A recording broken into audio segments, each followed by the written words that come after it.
बिस्मिल्लाहिर्रहमानिर्रहीम, अस्सलाम वालेकुम। कैसे हैं आप सब? उम्मीद है खैरियत से होंगे। तो आज की वीडियो में मैं आपको यहाँ के मौसम के बारे में ही बताऊँगी कि गर्मियाँ कब होती हैं, सर्दियाँ कब होती हैं और स्नो वगैरह कब पड़ती है। और उसके अलावा आजकल कैसा वेदर है। आजकल जो है दिसंबर चल रहा है, तो आपको पता ही होगा कि दिसंबर में हर जगह सर्दी आ जाती है और यहाँ पे थोड़ी सी ज़्यादा सर्दी आती है। लेकिन अगर कनाडा वगैरह से कंपेयर किया जाए तो फिर भी काबिल बर्दाश्त होती है।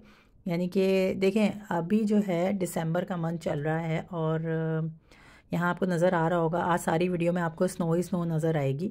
ये सुबह सुबह का टाइम है जब मैंने ये वीडियो रिकॉर्ड की थी, बच्चों के स्कूल जाने के बाद का टाइम है। तो उस वक्त यहाँ पे बहुत ज़्यादा स्नो पड़ी थी।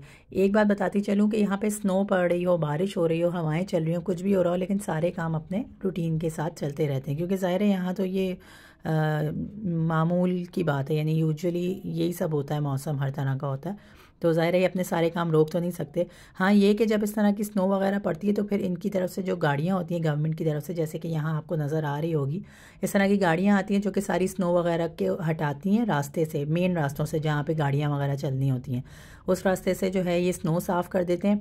फिर इनकी तरफ से कोई नमक वगैरह फेंक के जाते हैं रोड्स पे, ताकि स्लिप होने का ख़तरा ना हो। और इस तरह के मौसम में गाड़ियाँ बहुत स्लो स्लो चलानी होती हैं, क्योंकि एक्सीडेंट वगैरह होने का ख़तरा भी होता है। और ज़ाहिर है स्नो पे आप खुद सोचें, गाड़ी चलेगी तो फिर तो मसला हो गई ना।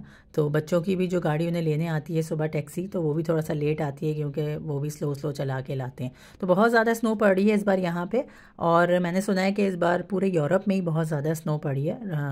यानी कि लास्ट ईयर जब हम यहाँ पे थे तो इतनी ज़्यादा बर्फ़ नहीं थी, लेकिन इस साल बहुत ज़्यादा हुई है।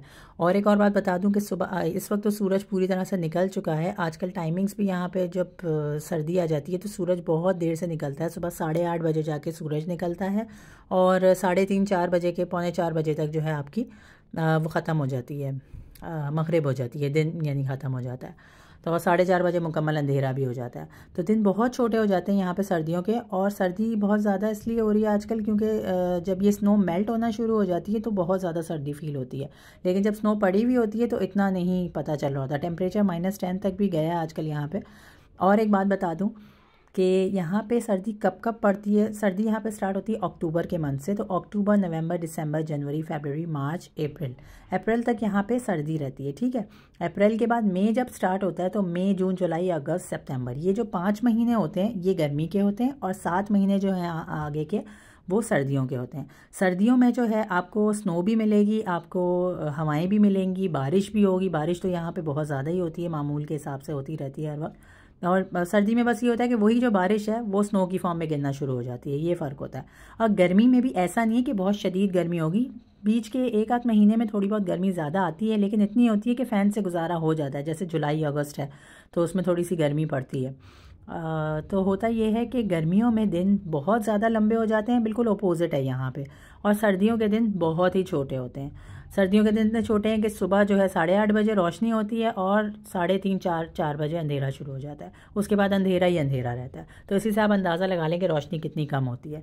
उसके मुकाबले में अगर हम गर्मियों के दिन देखें तो गर्मियों के दिनों में 10 बजे मगरिब होती है रात को, और फजर बहुत जल्दी हो जाती है, 3-4 बजे, 3 बजे फजर हो जाती है। उसके बाद रोशनी थोड़ा टाइम बाद होती है, जैसे 5 बजे तक रोशनी होती है, लेकिन फजर की अज़ानें जल्दी हो जाती हैं, 2:30 बजे तक हो गई या 3 बजे हो गई। ठीक है। तो यहाँ तो मैं आपको सारा जो व्यू दिखा रही हूँ ये बर्फ़ का ही है। और ये आपको नज़र आ रहा होगा जो फुटपाथ होती है, चलने वाला जो ट्रैक है, उसको भी ये लोग साफ़ करके चले जाते हैं। उसके साथ ही जो है साइकिल का जो ट्रैक होता है उसे भी साफ़ कर देते हैं, यहाँ देखें। और जो रोड्स हैं उनको भी ये लोग साफ़ करके चले जाते हैं। तो जब ये और ऊपर जो सामने की तरफ आपको पहाड़ नज़र आ रहे हैं उस सब पे पूरी जो है बर्फ़ ही बर्फ़ है।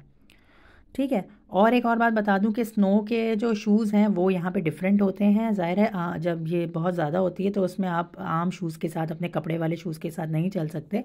तो वो जो वाटरप्रूफ बूट्स होते हैं, लॉन्ग बूट्स जिन्हें कहते हैं, वो बच्चों के लिए भी हमें लेने पड़ते हैं और अपने लिए भी लेने पड़ते हैं, ताकि हम आराम से इसमें चल सकें।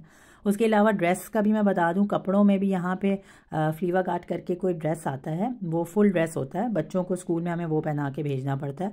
और अगर वो ना हो तो मोटी वाली जैकेट्स आती हैं, वो आपको पहनानी पड़ती हैं। और इनर भी अंदर आपको कुछ अच्छा पहनाना होता है, क्योंकि ठंड से महफूज रखना होता है बच्चों को, अदरवाइज़ वो बीमार पड़ जाएंगे। तो सर्दी, जो शदीद सर्दी है उसके कपड़े अलग हैं, जो हल्की सर्दी है उसकी जैकेट्स अलग होती हैं, वो थोड़ी सी हल्की वाली होती हैं। ज़्यादा सर्दी की ज़्यादा मोटी जैकेट्स होती हैं। और जो गर्मियाँ हैं उसके तो आप नॉर्मल कपड़े बच्चों को पहना सकते हैं। इधर जो ये आपको व्यू नज़र आ रहा है ये मेरी लैंग्वेज क्लास से नज़र आ रहा है आपको। तो यहाँ मैं क्लास लेने आई हुई थी, तो उस वक्त भी यहाँ पे स्नो ही पड़ी थी, लेकिन थोड़ी हल्की हल्की वाली थी, जैसे बारिश हो उस तरह की लग रही थी। तो मैंने सोचा यहाँ से भी थोड़ा सा मैं व्यू ले लेती हूँ।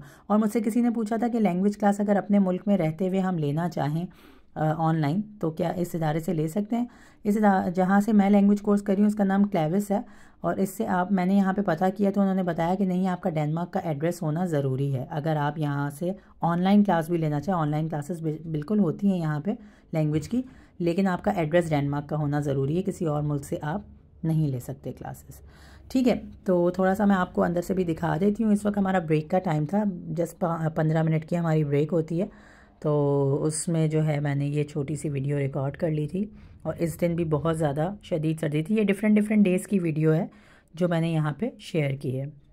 उसके बाद आ गए फ़ुटबॉल में। अब देखें, फ़ुटबॉल, बच्चों को फ़ुटबॉल क्लब हमने ज्वाइन करवाया हुआ होता है यहाँ पे।